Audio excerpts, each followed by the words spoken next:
Diyos na buhay at makapangyarihan, sa iyo po namin ipinagkakatiwala ang sandaling ito na ikaw po Diyos ang siyang magturo sa amin. Dalangin ko po Diyos na ikaw po Diyos ang siyang magsalita, Panginoon, sa amin sa pamamagitan ko. Nangisan niyo po ako Diyos nang marinig po ng bawat isa po sa amin ang inyong mensahe. Ito po'y tumagos sa aming mga puso. Tulungan niyo po kaming baguhin ang mga dapat baguhin sa aming paglilingkod. At sa araw pong ito, loobin mo nawa, O Diyos, na tulungan niyo po kaming makalapit sa inyong presensya at ang iyong banal na Espiritu ay inyo pong ibuhos sa aming kalagitnaan. Tulungan niyo po kaming ma-restore sa araw na ito, Panginoon. Nang sa ganon, Panginoon, magkaroon po kami muli ng panibagong kalakasan sa pamamagitan mo at ng iyong mga salita. Pagtubayan niyo po kaming lahat sa oras na ito. Ito po aming dalangin, Panginoon, sa dakilang pangalan ng iyong anak na si Jesus. Amen. Praise the Lord. Let us clap our hands, mga kapatid. Thank you, Lord. You will be seated, mga kapatid. Last week, magkakadikit po yung ating mga pinag-aralan na yung una, ang pagpili ng Diyos na mayroong pangako. Tapos yung patungkol po sa tinatawag na bunga at ang pananatili. No? Magkaroon ng bunga at manatili ang bunga. So doon po natin na pag-aralan, mga kapatid, na ang bunga na tinutukoy ay gawa. Ano pa po? Gawa, resulta, aksyon, tubo, pakinabang. Yun po yung gawa na hinahanap ng Diyos. Tinawag ko kayo, sabi niya, upang humayo at upang magbunga at manatili ang inyong bunga. Yun ang gustong mangyari ng Diyos. Tinawag na tayong lahat upang tayo po ay magbunga at manatili po ang ating bunga. Hindi pa pwedeng hindi mananatili. At hindi pa pwede, mga kapatid, na hindi tayo magbubunga. Ngayon po, ito po ay related pa rin sa ating pinag-aralan. Amen? Dahil, kung babalikan po natin last week, nagutom ang Panginoong Hesus, tinignan niya po ang puno ng igos, pero wala siyang nakitang bunga. Kaya sinumpa niya. Mga kapatid, dito natin makita na napaka-importante sa Panginoon na siya po ay mayroong tutubuin sa atin. Meron siyang ipapakinabang po sa atin. Hindi po pwede na tayo po ipaupo-upo lang na wala po tayong gagawin. Naunawa natin? At hindi po lalapit ang Diyos, tandaan po, hindi po lumapit ang Diyos doon sa puno ng igos dahil siya po ay unfair. Lumapit siya kasi, merong ano doon? Merong, ano po yung ine-expect niya dapat? Bunga. Pero yung bungang hinog, hindi niya yung nakita. Ano dapat lang yung ine-expect niya? Kasi, meron na pong bunga eh. Meron na pong dahon eh. Berba. Yun po, mga kapatid. Subalit, wala siyang nakita. Ang pino-point out dito, makita natin, mga kapatid, na kapag mabunga ka, o madahon ka, ibig sabihin, kung wala ka man bunga na angkop sa kapanahunan para kainin, at least meron kang berba. Ibig sabihin, meron pa rin makukuha sa iyo, Diyos. Nakuha natin? Ngayon po, sa araw pong ito, ang ating pag-aaralan, ang tapat at masamang katiwala. Kanino ka kabilang? Yan, inuna ko na agad, mga kapatid. Ang tapat at masamang katiwala, kanino ka kabilang? Diba? Sinabi ng Panginoon, tinawag po kayo upang humayo. Tama? At upang magbunga at manatili ang inyong bunga. So, kung tayo po'y tinawag na ng Diyos, ibig sabihin, tayo po ay mga katiwala na. Inawag tayo bilang katiwala at hindi lang po basta katiwala. Sabi ng Biblia, di ba? Tayo ay kamanggagawa ng Diyos. So ngayon po, mga kapatid, Kung tinawag ka, katiwala ka na o manggagawa ka na ng Diyos, ngayon saan ka hahanay? Dahil hindi po lahat ng manggagawa ay gumagawa. Nakuha natin, meron pong tinatawag na tapat at masama. So alin po tayo? Kung tayo po, susuriin natin ang ating mga sarili sa oras na ito. Kung tatanungin po tayo ng direkta diretsyon ng Diyos, ikaw ba ay tapat o ikaw ay masama? Yan. So ngayon po, basahin po natin ang pagmumula ng ating pag-aaral dito sa Matthew chapter 24, verse 45 hanggang 51. Ang sabi ng Biblia, sino nga baga ang aliping tapat at matalino na pinagkatiwalaan ng kanyang Panginoon sa kanyang sambahayan upang sila bigyan ng pagkain sa kapanahunan? Mapalad yaong alipin kung dumating ang kanyang Panginoon at maratnan siyang gayon ang kanyang ginagawa. Katotohanan sinasabi ko sa inyo na sa kanya'y ipagkakatiwala ang lahat niyang pag-aari. Datapwat kung ang masamang aliping yaon ay magsabi sa kanyang puso, magtatagal ang aking Panginoon, at magsimulang bugbugin ang kanyang mga kapwa alipin at makipagkainan at makipag-inuman sa mga lasing. Darating ang Panginoon ng aliping yaon sa araw na hindi niya hinihintay at oras na hindi niya nalalaman. At siya'y babaakin at isasama ang kanyang bahagi sa mga mapagpaimbabaw.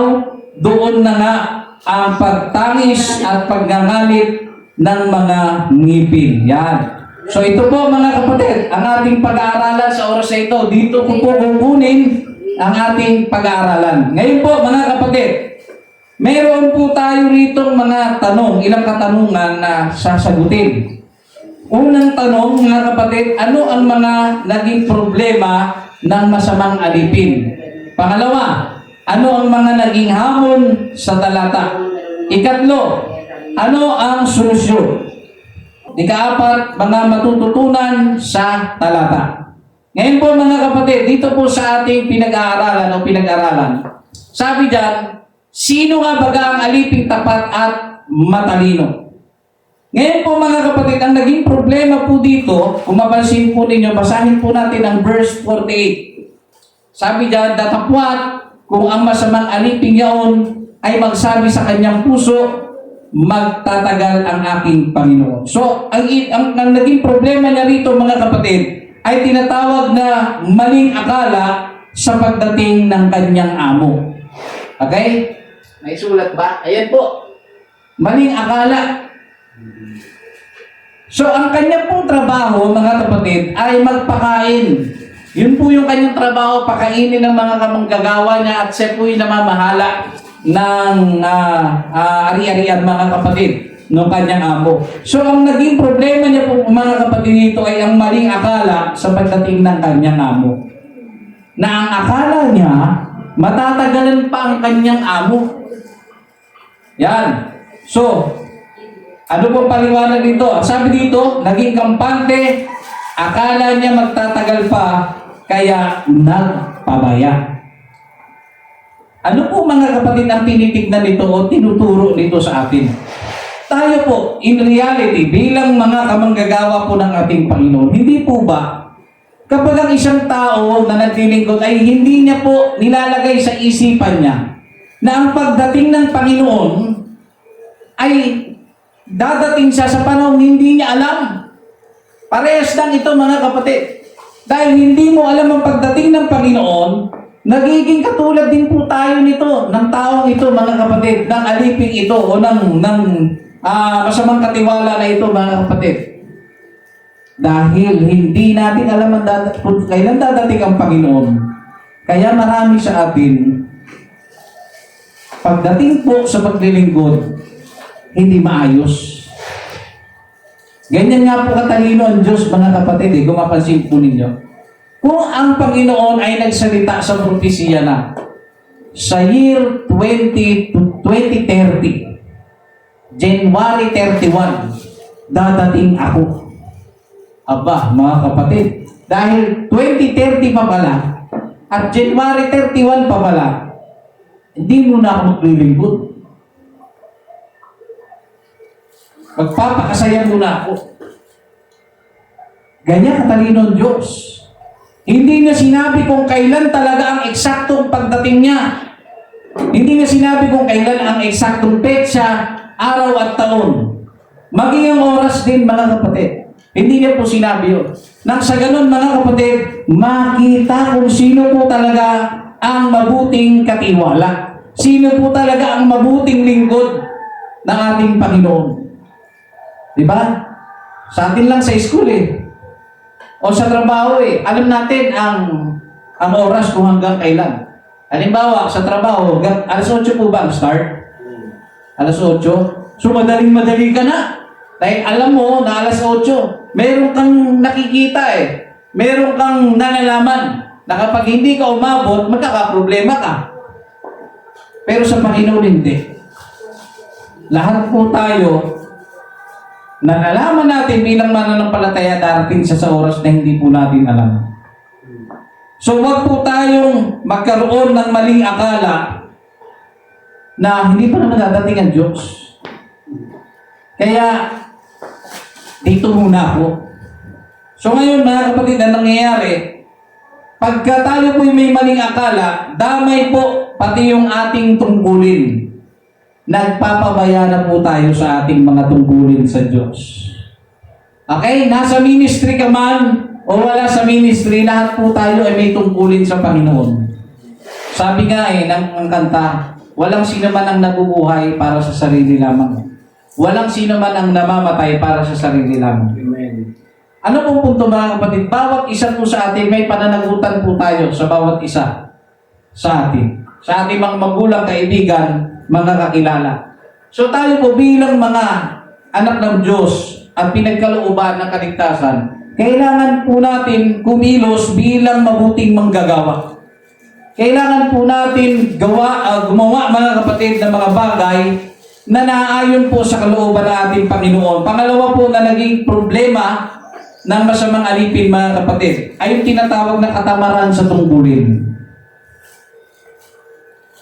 Alam niyo po, pag kayo pa itumagal sa paglilingkod sa Diyos, marami po kayong makikita na mga kapatid sa pananampalataya na mga tamad sa gawain. Marami kayo niyan masasaksiyan. Pag tumagal-tagal pa kayo, may mga makikita kayo na active sila sa umpisa. Pagdating ng mga matagal-tagal na, unti-unti mo na silang makikita na lalamig sila. Biglang hindi na sila dadalo. Yung iba naman, binigyan mo ng tungkulin, agad-agad tinanggap. Pero walang resulta. Hindi isinapuso, hindi isinaisip ang ibinigay na tungkulin, mga kapatid. Kaya, may tungkulin ka man ngayon, sa gawain ito o wala, generally, sa harap ng Diyos may tungkulin tayo. Ipahayag ang salita ng Diyos. Yes. Hindi pinag-uusapan ng kondisyon ng katawan mo kung may sakit ka o wala. Hindi pinag-uusapan ng kondisyon ng financial status mo kung meron kang pera o wala. Ang gamit sa pagpapahayag ay bibig. Sa ating naman panahon moderno, eto na ang ating daliri. Pwede na magpahayag ng salita ng Diyos. Sa cellphone, sa computer, i-type mo, i-send mo. Napakadali na pong magpahayag ng salita ng Diyos sa ating pong panahon. So ito po yung nagiging problema, katamaran sa tungkulin. Hindi niya po ginanap. Dito sa talatang ito, hindi niya ginanap ang kanyang tungkulin. Verse 45, ang sabi dyan, upang sila'y bigyan ng pagkain sa kapanahunan. Yun po yung tungkulin niya magbigay ng pagkain sa kapanahunan, sa tamang oras. Ano ba pinapakita nito, mga kapatid? Ako may nakikipag-usap muna sa mga ngaral. Mga kapatid, ito po ay seryosong bagay. Binigyan tayo ng kapamahalaan ng Diyos. Pinagkatiwalaan tayo. upang mangaral.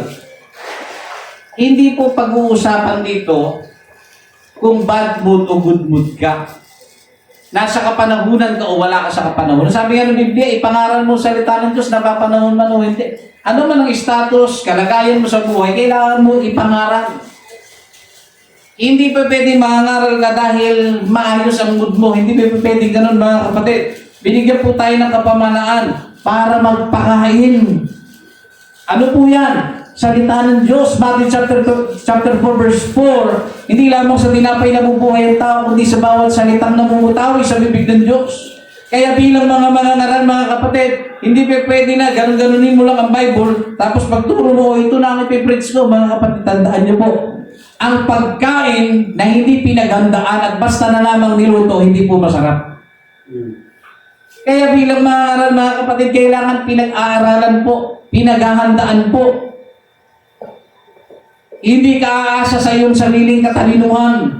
Umaasa ka kung paano ipapadala ng Diyos ang mensahe.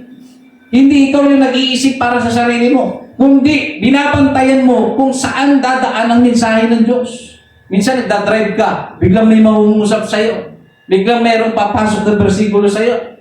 I-input sa isipan mo. Biglang may isip mo, mukhang, magandang preaching ito Yan. Ganun po, kung minsan ang nangyayari. So, bilang tayo po ay mga mangangaral, tayo po ay may tungkulin na pakanin ang iglesia. Sabi nga ng Panginoong Hesus, di ba, kay Apostol Pedro, mahal mo ba ako, Pedro? Opo, mahal mo po kayo. Hanggang 3 beses. Sabi ng Panginoon, kung mahal mo nga ako, pakanin mo ang mga tupa. Yan. Pakanin mo. Ibig sabihin, kailangan mong pakainin ang tao ng salita ng Diyos para tumibay po tayo. Kasi pag hindi ka po kakain ng salita ng Diyos, spiritually po ako nagsasalita, ang pagkain, pakikinig. Gagamitin mo ang pakikinig mo, papapasukin mo mga kapatid sa buhay mo, mababago ka na salita ng Diyos. Dahil hinahayaan mo na makakain ka ng salita ng Diyos sa pamamagitan ng pakikinig. Ngayon po mga kapatid, sa lahat po ng mga gustong mangaral at mga nasa pangangaral, kailangan po natin tuparin ang tungkulin na pakainin sa tamang oras ang mga tao. Okay? Nagsalita ng ating Panginoon. So, ginamit ang posisyon, hindi niya ginawa yung inutos pakainin ang sambahayan on time. Kaya napaka-importante po ng tinatawag na timing. Sa lahat na humahawak ng mic, timing is the key. Hindi pwedeng sigaw ka ng sigaw. Hindi pwedeng pagalitan mo ng pagalitan. Merong tamang panahon at timing sa lahat ng bagay. At kung hindi po tayo mag-a-adjust, hindi po natin bibigyan ng pagkakataon ng ating sarili na maglagay ng reflection, panoorin ang ating sarili, makita natin kung saan tayo may mali, makita natin kung saan dapat tayo lalong mag-improve. Kung hindi natin gagawin yan, akala natin tama pa ang ginagawa natin. Yes, tama naman ang pagtayo at pag-construct ng salita, pero pag mali ang bitaw, no? Nasobrahan sa bitaw, magkakaproblema ka rin. No? Masama na yung mga walang bitaw masama na yun Pero mas masama pag sumobra ka ng bitaw, mga kapatid, magkakaproblema ka dyan. Sumunod po mga kapatid, ikatlo, nagkaroon po ang masamang alipin na ito, masamang katiwala na ito, ng tinatawag na pagiging marahas. Ano pong ginawa niya dyan sa talata na yan mga kapatid? Verse 49, magpapasimulang bugbugin ang kanyang mga kapwa alipin. Yan. Tingnan mo binugbog niya ang kanyang mga kapwa alipin. Isa lang din naman siyang alipin. Paano natin po ito ginagawa? Spiritually. Paano natin bugbugin ang tao? Binubugbog natin ang tao sa salita. Nakakabitaw tayo ng masasamang salita. Na parehas lang naman tayo mga alipin ng Diyos. Dito, sinabi dyan ng paliwanag mga kapatid, ginamit ang posisyon para manakit imbis na maglingkod. Minsan tayo mga kapatid, lalo na sa mga nasa ministry, porket nasa posisyon ka, kala mo lahat ng tao pwede mo na utusan. Wala kang pakundangan magsalita. Diba, ikaw, pag hindi ka sumunod, may impyerno ka. Ngayon na rin.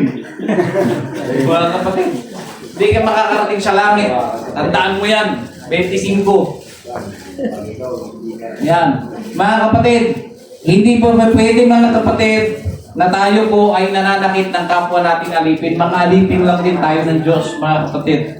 Sumunod po, pagpapakalayaw sa bisyo. Yan, imbis na to pa rin ang kanyang tungkulin, nagpakalayaw siya sa bisyo. Verse 49, siya po ay nakipagkainan at nakipag-inuman sa mga lasing. Tingnan ninyo, inuutusan tapos nag-inom-inom lang mga kapatid. Yan. So ano po nangyayari mga kapatid? Ano po ito sa atin? Tinawag ka ng Diyos. Anong ginawa mo? Imbis na nagtatrabaho ka sa lugar, trabahuhan, umalis ka, nakipag-inuman. Ano po yung pinapakita nito? Imbis na dapat nasa simbahan ka, nasa lugar paglilingkod ka, makikita kang may hawak na manok sa sabuan. Minsan, nag-iinom ka rin sa labas. No? Yung dati mong buhay na masama, binalikan mo pa. Yan, hindi po siya tama. So, inuna ang sarap at lasingan kaysa responsibilidad. Mga kapatid, ito po. Unahin po natin ang ating mga responsibilidad, mga kapatid, sa ating Panginoon. Pangalawa po na tanong na ating sasagutin. Ano ang mga naging hamon sa talata? Ito po yung number 1. Hamon ng hindi tiyak na oras. Verse 50. Sa araw na hindi niya hinihintay at oras na hindi niya nalalaman. Ito nga po yung problema eh. Dahil sa hindi natin alam kung kailan darating ang Panginoon, tila baga parang okay lang kahit hindi na ako magsimba. Kahit na pa ano-ano lang ako. Simba lang, banjing-banjing lang, o ano man.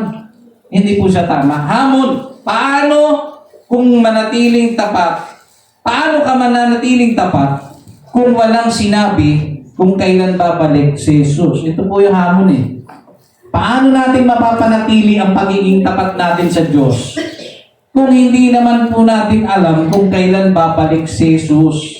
Number 2, hamon ng kapangyarihan. Verse 45, pinagkatiwalaan ng kanyang Panginoon ng kanyang sambahayan. Yun po, binigyan siya ng kapamahalaan. Ang hamon po rito, gagamitin mo ba ang tiwala sa iyo para maglingkod o para mang-abuso? Yan. So, nasa sa inyo po ang kalayaan. Number 3, hamon ng pagpili. 48. Verse 48, datapwat kung sasabihin ng masamang alipin yaon sa kanyang puso. Ito nga po mga kapatid, yung hamon. Ang labanan ay nasa puso at isip. Isip pa lang. Doon nang gagaling yung tinatawag na pagiging masama. Puso at isip. Number 3, ano ang solusyon? Number 1, maging tapat at matalino. Gawin mo yung trabaho mo ng may karunungan kahit walang nakatingin. Yan. Huwag po tayo mga kapatid umasa na kailangan may nakatingin. Gaya po nito, mag-anniversary na. Marami po tayong gagawin, hahakutin. Huwag po tayo magbilangan ng trabaho na, uy, bakit ganun yung brother na yun? Ang dami ko ng binuhat. Tapos itong brother na ito, tinan mo pasipul-sipul. Diba? Ayaw tumulong. Kuminsan tayong mga tao, nakakatamad, ayaw na nga magbuhat. Bakit hindi man natulong yan? Ano yan? Pagdating doon, iupo na lang siya. Mga kapatid, kahit na nakaka-discourage ang sitwasyon, hindi naman yan mapiperfect eh. Meron talaga, meron at meron talaga. Kahit sa trabaho nyo lang eh, meron talaga diyang tamad. Sa trabaho. Meron talaga diyang mautak kahit sa tinatawag na yung dati, yung kubo, bayanihan. Meron talaga diyang hindi nagbubuhat. Nakikihawak lang. Minsan nga, hindi na nga nakikibuhat, nakilabitin pa. Habang binubuhat yung bahay, ang bigat daw, bigat. Mga kapatid, yan po ang nangyayari. So, ganun din sa paglilingkod sa Panginoon, huwag mong pansinin yung mga kakulangan ng iba. Kulang sa buhat, minsan kulang sa kain. Magbuhat ka lang. Gumanap ka lang, mga kapatid. Dahil ang Diyos po ang magpapala sa tao na nagiging tapat sa paglilingkod. Okay, number 2 na tayo. Gawin ang tungkulin sa tamang oras. Yan.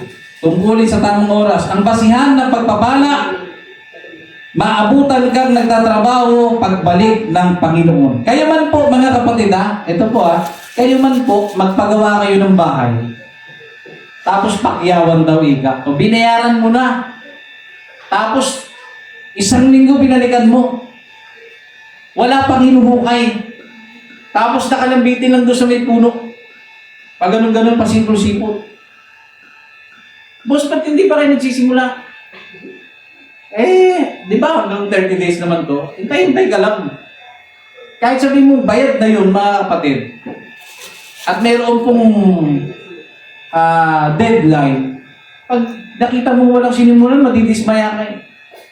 Tama po ba? Madidismaya po kayo. So, kailangan po, mga kapatid, gaya nito, gawin po natin ang lahat ng ating tungkulin sa tamang oras. Pasihan ang pagpapala, maabutan kang nagtatrabaho, pagbalik ng Panginoon. Ganon din po sa atin. Kailangan maabutan po tayong nagtatrabaho. Ibig sabihin, naabutan tayo ng Diyos na naglilingkod, nagpapahayag ng salita ng Diyos, ginagawang lahat para sa Panginoon. Hindi yung pag dumating ang Panginoon, sa pagtunog ng trumpeta, no? Dumating ang Diyos, 6 months ka nang hindi nagsisimba. Wala ka na rin prayer life. Wala ka na time mag-pray. Wala ka na rin time magbasa ng Biblia. Tapos sasabihin mo, nasa puso ko naman ang Panginoon. Pwede naman natin sabihin yun Nasa puso niya ang Panginoon. Pero sabi nga, di ba, ang bunga dapat makita. Resulta. Kasi kung talagang nasa puso mong Panginoon, mga kapatid, kahit gaano kalaki ang sweldo na pwede mong pasukin, pwede mong kitain, hindi niya kayang tapatan ang pagmamahal at pananampalataya mo sa Diyos. Amen. Mga kapatid, dyan minsan tayo nahuhulog Yung malaking kita, malaking pera, kaysa paglingkuran ng Diyos. Yan po ang problema ng tao, mga kapatid. Ang dinudiyos po natin kung minsan, pera. Para hindi na natin kayang mabuhay pag walang pera. Pero kapag nagkaroon ka, mga kapatid, totoo po ito Pag once nagkaroon ka na po ng mabigat po na karamdaman, yung karamdaman na kung saan kahit ang pera mo ay wala na pong magagawa, doon mo lang marirealize kung gaano kahalaga ang Diyos. Di ba meron po niyan kwento sa Biblia? 12 taon po siyang inaagasan ng dugo. Hindi lang po basta regla yun. Yun po ay matindi. Inaagasan po siya ng dugo. So, we expect na kapag ka ganun ang kondisyon, hindi mataba yun. Dahil naagasan ka ng dugo 12 taon siyang nagtiis. Lahat po ng pera, kayamanan niya, nagastos niya na. Naghanap na siya ng pinakamagagaling na mga doktor o manggagamot.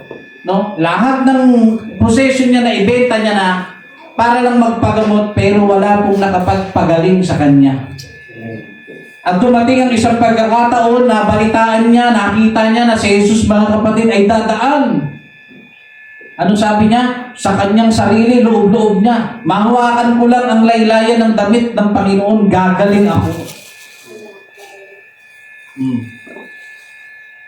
Nung dumaan ang Panginoon, pinilit niya ang kanyang sarili, mga kapatid.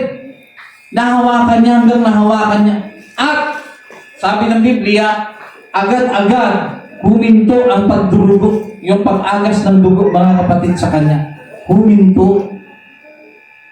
Ano sabi ng Panginoon? Sino umipo sa akin? Mga kapatid, kung titignan niyo po wala naman word for word na sinabi na, Panginoon, ang dami-dami natin na Ano sabihin mo, sino humawak sa'yo? Kung iisipin ng ibang tao, baliw yata ito eh. Di ba? Pero huminto kasi ang Diyos. Naramdaman niya may humawak sa kanya. Sa dami ng humahawak sa kanya, wala man sa dun, wala sa dun, tawag nito, wala dun ang focus niya eh. Yung sa ibang humahawak sa kanya. Ang focus niya, kaya siya huminto at sinabi niya may humawak sa kanya kasi ang concern niya, may lumabas na kapangyarihan sa akin. Ibig sabihin yung ibang nakikipagsiksikan humahawak sa kanya, walang nare-release na power yun. Walang lumalabas na kapangyarihan mula sa Panginoon. Pero, yung babae na hawakan ng kanyang laylayan, may lumabas na kapangyarihan. Kaya siya huminto. Yun ang concern niya, sinong humipo sa akin? Kaya ano po nangyari mga kapatid? Umamin yung babae. Ako po. Ano sabi? Pinagaling ka ng iyong pananampalataya. Kaya anuman ang natatanggap natin sa Diyos, tumanggap ka man ng malaking pera, tinanggap mo yan dahil sa iyong pananampalataya. Gumaling ka sa iyong karamdaman dahil sa iyong pananampalataya. Nakatanggap ka ng banal na Espiritu dahil sa iyong pananampalataya. Kaya ka nagagamit sa gawain ng Diyos dahil sa iyong pananampalataya, hindi dahil sa pera mo. Nagkaroon ka ng sasakyan. Yes, gumamit ka ng pera. But because you have God in your life, mga kapatid, and you have faith in your life, mga kapatid, Yes. because of your faith, kaya ka nagkaroon. Pananampalataya ang susi sa lahat, mga kapatid. Kaya pag hindi ka sasampalataya, hindi ka makakakuha ng mga bagay na dapat ay para sa iyo. Naunawaan natin, mga kapatid? Amen. Ngayon po, number 3, huwag ipagpaliban. So ito po yung solusyon. Huwag ipagpaliban. Sabi dito, laging isipin na baka bukas na siya dumating. Sabi ng Panginoon sa kanyang salita, darating ako sa oras na hindi mo inaasahan. Darating ang pagdating ng Panginoon, ang sabi ng Biblia, ay gaya ng isang magnanakaw. Hindi natin alam. Pwedeng mamaya, pwedeng bukas, pwedeng sa makalawa, isang linggo, basta anytime, pwedeng dumating po ang Panginoon. Kaya nga mga kapatid, di ba sinasabi ng Biblia, ang magtiis hanggang wakas, siya ang maliligtas. Pagpapakita ito mga kapatid na ang kaligtasan at ang pagtitiis magkadikit. Kung wala kang espiritu ng pagtitiis sa buhay, may hirapan kang maligtas, kapatid. Dahil sa paglilingkod sa Panginoon, may mga panahon talaga nakakapusin po tayo sa pagkain. Hindi palaging sagana ang buhay. Hindi palaging paldo ang bulsa natin. Dahil kung masaya ka sa mga bagay na binigay sa iyo ng Panginoon, tinitignan din ng Diyos kung mapapanatili mo yung kasiyahan mo na yun. Kung ikaw po ay dumaan sa mga kawalan sa buhay. Kasi dapat yung joy natin sa Panginoon, yung joy of our salvation, mga kapatid, ay dapat naka-stay dapat yan sa posisyon na kung saan anuman ang maging estado mo, hindi mawawala yung joy of salvation mo. Ang kasiyahan mo nasa Panginoon, hindi sa pagkain na kinakain mo. Hindi sa pera na meron ka. Sumunod po mga kapatid. Lagi nating isipin yan. Maisama ko lang to. Ano mang oras po pwede dumating ang Diyos? Sino sa inyo ang pwedeng magsabi, handa na ako? Kung dadating po ang oras ngayon, pag tumunog ang trompeta ngayon, base sa propesya, siyang pagdating ng Panginoon pagkatapos tumunog ng trompeta, masasabi ba ng sino man sa atin na handa na siya? Kung aminado ka sa sarili mo, wala ka pa talagang nagagawa para sa Diyos. Dahil kung ano man ang mga nagawa mo, yun ay para lang sa sarili mo. Wala ka ba talagang nagawa sa Panginoon? Yan po ang mahirap. Pag dumating ang Diyos ngayon, kamusta ang status ng spiritual life mo? Kamusta ang status ng relasyon mo sa Panginoon pag dumating ang Panginoon ngayon? Gaano ka kasigurado na sa pagtunog ng trumpeta at ang pag-agaw ay dadating na? Sino kaya sa atin na magsasabing, ako po ay handa na? Yan. Sumunod po, ika-4, maglingkod sa kapwa. Ang sukatan ng katapatan ay kung pinakain mo o binugbog mo ang kapwa mo. Pinakain meaning, nag-share ka, nag-preach ka, no? Nangaral ka, at hindi mo sila binugbog. Ha? Pwedeng physical, pwedeng verbal, mga kapatid.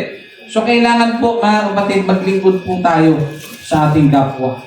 Ika-4 po na tanong, mga matututunan sa talata. Una, may gantimpala ang katapatan. Verse 47, sa kanya ipagkakatiwala ang lahat niyang pag-aari. Aral, yung tapat sa maliit, pagkakatiwalaan din sa malaki. Ang promotion ay nanggagaling sa Panginoon. Galing sa Diyos. Lahat. Kaya kung magpapalakas ka lang sa amo mo, hindi ka magtatagumpay, kapatid. Kailangan nating magpalakas sa Diyos. Magpalakas tayo sa Diyos. Kasi pag nakita ng Diyos, mga kapatid, na maayos kang tao, nakita ng Diyos na talagang dedicated ka sa paglilingkod sa Kanya, isang hingi mo lang, kapatid, ibibigay ng Diyos sa iyo ang hinihingi mo. Pero bakit ba may mga pagkakataon na kahit anong hingi natin hindi ibinibigay? Bakit? May problema tayo sa relasyon natin sa Diyos kung minsan. Yung relasyon po natin sa Panginoon, kung gaano po ka-healthy yan, ganun din po ang sagot ng Diyos. Naunawaan po natin, mga kapatid. Ngayon po, number 2, kaparusahan. Ito, matututunan po natin yung tinatawag na kaparusahan sa sinadyang pagsuway. Verse 51, siya'y babaakin at isasama ang kanyang bahagi sa mga mapagpaimbabaw. Doon na nga ang pagtangis at pagkangalit ng mga ngipin. Tingnan niyo, mga kapatid, ha? Babaakin po sa doon, mga kapatid. Isasama ang kanyang bahagi sa mga mapagpaimbabaw. So, iba pa pong usapan ng mapagpaimbabaw o mapagpakunwari. Kung nuloobin ng Diyos, mga kapatid, mapag-aralan natin ito. Kasama to sa mga magpaparusahan, yung mga mapagpaimbabaw. So, loobin nawa ng Diyos, next Sunday, ay may pangaral po sa atin ito. Kasi, ang hirap pong matrace ng pagpapaimbabaw kung hindi mo alam na ikaw pala yung gumagawa. Yan. So, loobin nawa ng Diyos, mga kapatid. Iba pa kasi itong topic na ito. So, maliban dyan sa hindi tapat na katiwala, mayroon ding mga mapaparusahan na pagpaimbabaw. So, aral po, hindi biro ang impyerno. Ito ang bagsak ng mga masamang katiwala. So, kailangan po natin maging mabuti. Number 3, biglaan ang paghuhukom. Verse 50, sa araw na hindi niya hinihintay. Yun yung sinabi doon. Dumating ang kanyang amo sa araw na hindi niya inaantay. Ganun din yun sa ating mga kapatid. Dadating ang Diyos sa oras na hindi po natin inaasahan. Number 4, ang posisyon ay para magpakain, hindi malakit. Verse 49, bugbugin ang kanyang mga kapwa alipin versus bigyan ng pagkain. Aral, leader ka man sa church, bahay o trabaho, tagapaglingkod ka, hindi boss na malupit. Tagapaglingkod lang po tayo. Mga kapatid. Conclusion, Matthew chapter 24 verse 46, mapalad yaong aliping kung dumating ang kanyang Panginoon ay maratnan siyang gayon ang ginagawa. Oh, mga kapatid, napakaganda nito. Mapalad daw ang alipin, mapalad tayo, mga kapatid, kung itatawid sa ating panahon. Kung dumating ang Panginoon, maabutan ka niya na may ginagawa. Halimbawa, dumating ang Diyos na nanalangin ka pala. Dumating ang Diyos na nangangaral ka. Dumating ang Diyos na gumaganap ka ng tungkulin mo. Dumating ang Diyos na gumagawa ka ng mabuti. Mga kapatid, mapalad ka. Pero kung kabaliktaran nun, sa pagdating ng Panginoon, nasa tungitan ka. Pagdating ng panahon, Panginoon, mga kapatid, nasa sapuan ka, nasa sugalan ka, nasa bisyuhan ka, nasa pagbabackslide ka, mga kapatid, kaawa-awa ka. Naunawa natin, mga kapatid. So, ang tanong, mga kapatid, pagbalik ni Jesus, anong mararatnan niya sa iyong ginagawa? Ano kaya ang ginagawa ng bawat isa sa atin sa oras na dumating yung panahon na tumunog ang trompeta at dumating ang Panginoon? Eh mga kapatid, naglilingkod ka ba o nagpapakasasa sa buhay? When we say nagpapakasasa, ito po mga kapatid ay isang uri ng gawain na kung saan ay wala ka sa piling ng Panginoon. Nagpapakasasa ka sa kasalanan, nagpapakasasa ka mga kapatid sa makamundong bagay kaysa sa dapat ay ginagawa mo sa Panginoon. So ano pong sentro mga kapatid ng pag-aaral natin? Huwag mong hahayaan na kapag dumating ang Panginoon, wala kang ginagawa. Naunawa natin. At para meron kang gawin, dapat lagi mong nasa isipan at nasa puso mo palagi, kailangan kong magtrabaho para sa Panginoon. Mga kapatid, tanggalin nyo na po sa isipan nyo mula ngayon, nagtatrabaho ako para sa future ko. Nagtatrabaho ako para sa pamilya ko. Hindi naman mga masama yan eh. Pero dapat talaga ang eksaktong dapat nasa puso't isipan natin, nagtatrabaho ako para sa Panginoon. Para makagawa ako ng mabuti sa aking kapwa, para makagawa ako sa gawain ng Diyos, makatulong ako sa mga kapatiran na nangangailangan. Hindi po ba? Ganun dapat ang ating iniisip eh. Hindi ka pinagpala ng Diyos para sa iyo lang. Pinagpala ka ng Panginoon para ibahagi mo ang pagpapala na tinanggap mo sa mga taong wala. Nang sa ganun yung mga taong binigyan mo, magpasalamat at duwalhatiin ng Diyos. Naunawa natin mga kapatid, lagay natin sa isipan natin mula ngayon, nagtatrabaho ako para sa Panginoon. Nag-aaral ako para sa Panginoon. Kasi kung hindi na natin ina-address sa Panginoon ang lahat ng ating ginagawa, dadating ang panahon, mapupundi ka talaga. Pero kung ang motivation ay para sa Panginoon, laging para sa Panginoon, hindi ka mapapagod, kapatid. Hindi ka mapapagod, bagkus lalo kang mag-apoy at mananampalataya na marami ka pang magagawa sa Panginoon. Naunawa natin mga kapatid, para sa Panginoon dapat. Amen? Kaya sa oras na ito mga kapatid, we will worship the Lord. Pero dapat para sa Panginoon. Yes, Lord. Kasi pag para sa Panginoon, itong lugar na ito, dapat lugar ng pagpupuri. Yes. Pag para sa Panginoon ang pagtaas mo ng kamay, hindi maaari na hindi ka magsasalita ng mga papuri sa Panginoon. Pag para sa Panginoon, ang lahat ng bagay, mga kapatid, ito po ay magbibigay ng kaluwalhatian sa ating Panginoon. Let us all stand, mga kapatid. This is a simple message, pero ito po ay nag-remind sa atin, tayo po ay dapat gumawa. Dapat po tayo ay magtrabaho bilang katiwala ng Panginoon. Upang sa ganon, manatili po ang ating bunga at patuloy po tayong magbunga. Magandang umaga po sa ating lahat. And let us give praises to the Lord in this morning.